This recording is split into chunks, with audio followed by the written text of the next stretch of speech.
last week on our show notes, we had an article about Nintendo making a big change to the way that games are priced from them. Basically, physical games and digital games would now be different prices. We never actually got to that topic because last week's show was packed to the gills, and you should go back and watch that show if you haven't because it was a good one. So I ended up making a video about my thoughts on it later on in the week, but then Nintendo issued a statement to IGN clarifying, I'm using air quotes around clarifying for the audio listeners, clarifying the situation. This is what Nintendo said. The cost of physical games is not going up. You know what? Before I get to what Nintendo said, I just want to make sure I make to bring everybody up to speed. Basically, with the new Yoshi game, Nintendo is starting a new policy of exclusive Nintendo Switch 2 games. The physical version of for first party Nintendo Switch 2 exclusives, the physical version will be more expensive than the digital version, or the digital version will be cheaper than the physical version, whichever way you want to look at it. And a lot of people looked at that and said, wow, we've been waiting for digital games to be cheaper than physical games forever. So thank you, Nintendo. And then the other half of the internet said, with what's really happening here is Nintendo is raising the prices on physical games and keeping the digital games at the price that they are. And then Nintendo responded with this. The cost of physical games is not going up.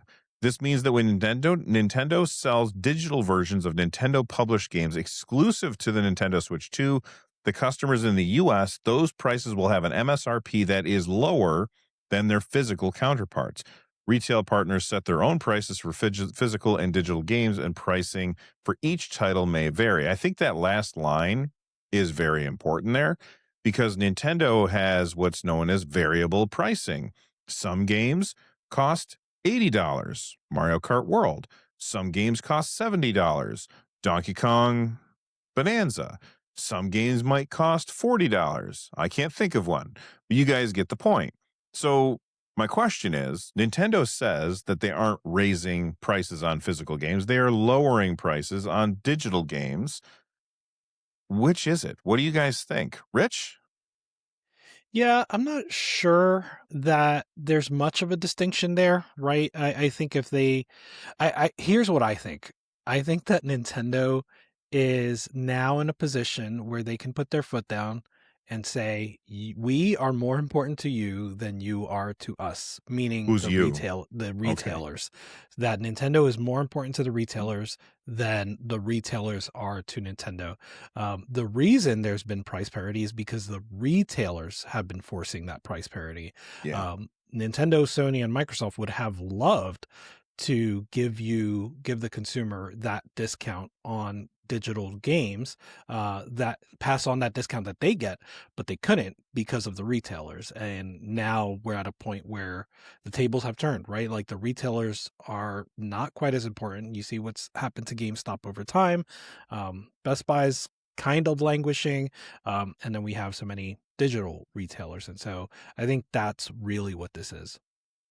Now, there's going to be a bunch of, like, based on what you just said a minute ago, there's going to be a bunch of comments in the, over on the YouTube channel where people are like, why would Xbox, PlayStation, and Nintendo, why would publishers want to give us cheaper prices on digital games? And I already did a whole video about this, so I figured, Rich, why don't you explain it right quick so that we can head those comments off at the pass? Yeah, they would love to. First of all, with physical games, they have there's the aftermarket, right? You can sell your physical game, whereas with a digital game, you cannot sell it. The that third party market means that they lose that cut of that sale. And also with digital games, they can revoke that license. They hopefully will not, but you are buying a license to the game when it comes to digital. So they have a number of reasons that they would want to keep you buying digital more than retail, but they could not risk upsetting the retailers before this.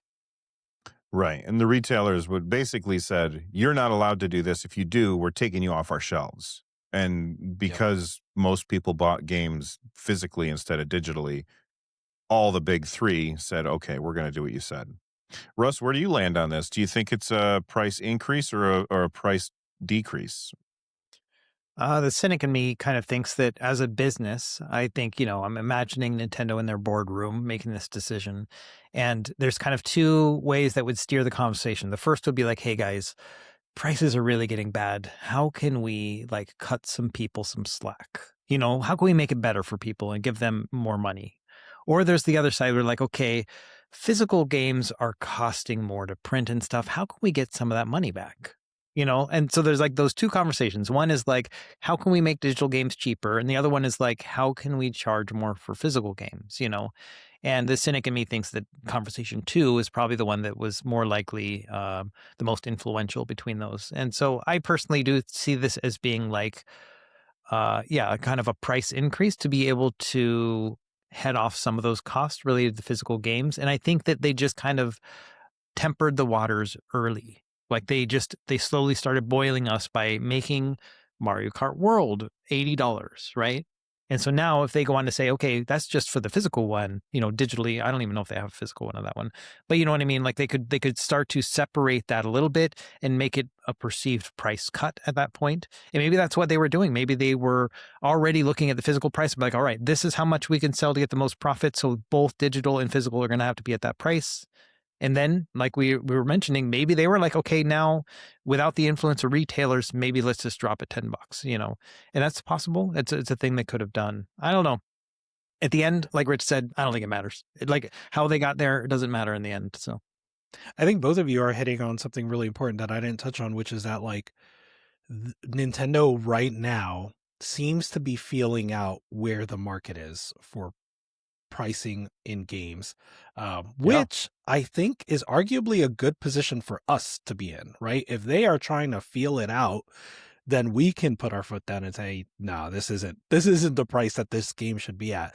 So if you think Yoshi should it be, $60, is it 60 digital, 70 physical? Yes, yes. correct. If you don't think it should be 60 digital, 70 physical, do not buy it at that price. Although I will point out that the last Yoshi game was $60 physical and digital. So now it's $70 instead of $60.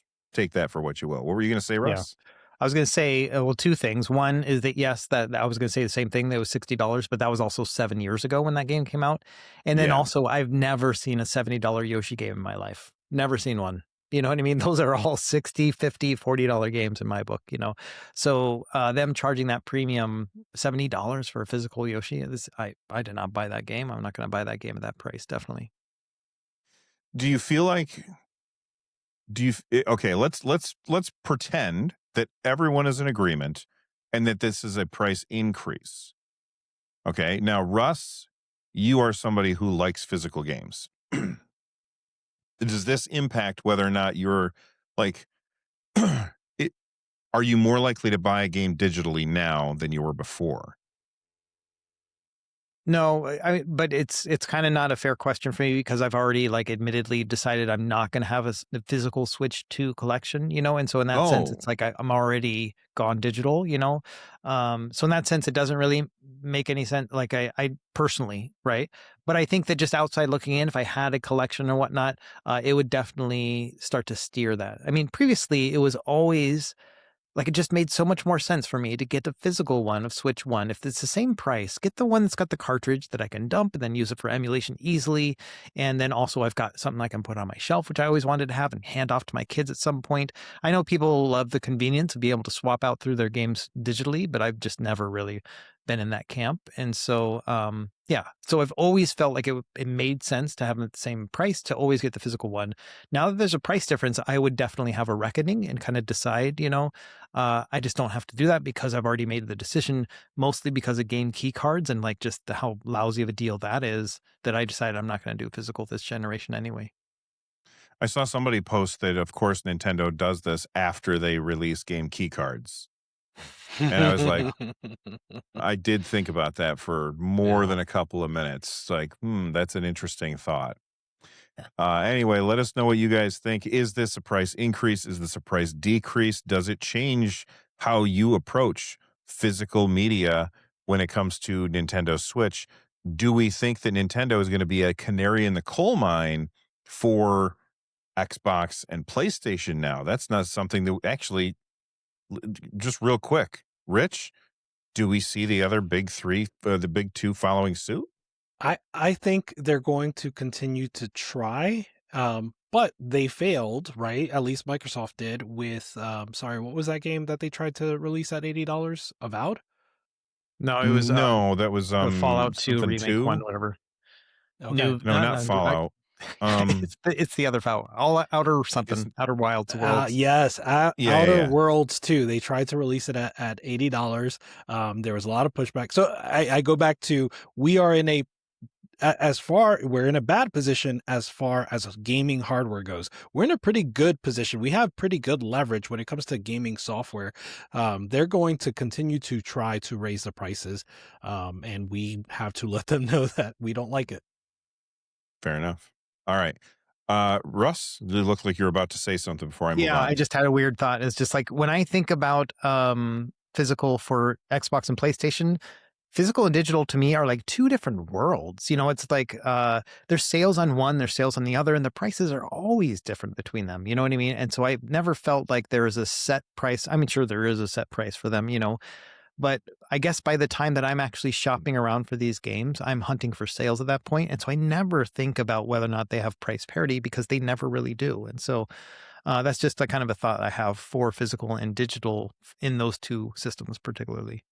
Because you tend to buy them well after the fact. You don't buy them at Yeah, launch. because I'm always bargain hunting and I'm just kind of looking back and forth. I'll go into the PlayStation store when there's a sale. I'll go and look at GameStop when there's a sale going on too. And so I just kind of always going back and forth like that. Which Right. you would do for Nintendo as well, but Nintendo just doesn't do sales pretty much, No. right? So like, Right. yeah, Yeah, you exactly. don't have that option. Yeah. Yeah, other All than right. like Black Friday when some games are $40 and that's it. Wow, what a deal. Yeah. Let us know what you guys think in the comment section down below.